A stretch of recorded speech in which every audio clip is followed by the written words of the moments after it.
Bonjour à tous. Un jour, les pharisiens interrogent Jésus sur le respect que les disciples ont, ou plus exactement n'ont pas, de la tradition. Et Jésus leur dit, bien finalement, vous avez des paroles dans la bouche, mais dans votre cœur, cela ne suit pas. Et il terminera cet épisode, cette réflexion, en disant cette parole, laissez-les, dit-il aux disciples. Ce sont des aveugles qui conduisent des aveugles. Et si un aveugle conduit un aveugle, ils tomberont tous deux dans une fosse. Matthieu, chapitre 15, verset 14. Ce sont des aveugles qui conduisent des aveugles.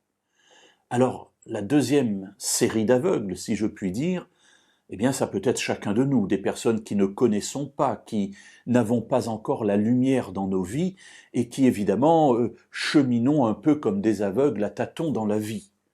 Ces personnes sont à éclairer, pas de problème, on le comprend. Les premiers aveugles posent plus de problèmes, parce que ce sont des personnes qui sont censées connaître. Ce sont les croyants de l'époque, c'est-à-dire c'est vous et c'est moi aujourd'hui.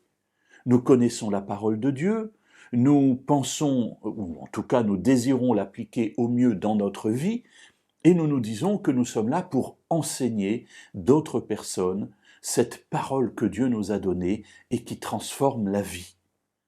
Mais ne serions-nous pas, nous aussi, des aveugles? Ici, Jésus soulignera dans ce récit combien ces pharisiens, qu'il va globaliser, évidemment, ça ne touche pas l'individu en tant que tel, se targuent d'être des maîtres qui enseignent, mais qui ne sont pas capables d'appliquer dans leur propre vie les enseignements qu'ils donnent. Ne sommes-nous pas comme cela de temps en temps?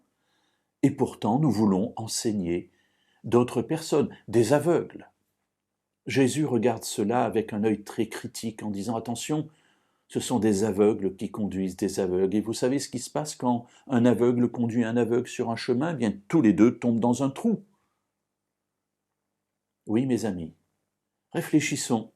Réfléchissons sur ce qui nous motive, la réalité de notre vie, la réalité de l'expérience que nous vivons avec Dieu, afin de savoir si nous ne sommes pas en train de nous illusionner sur notre capacité à conduire les aveugles qui nous entourent.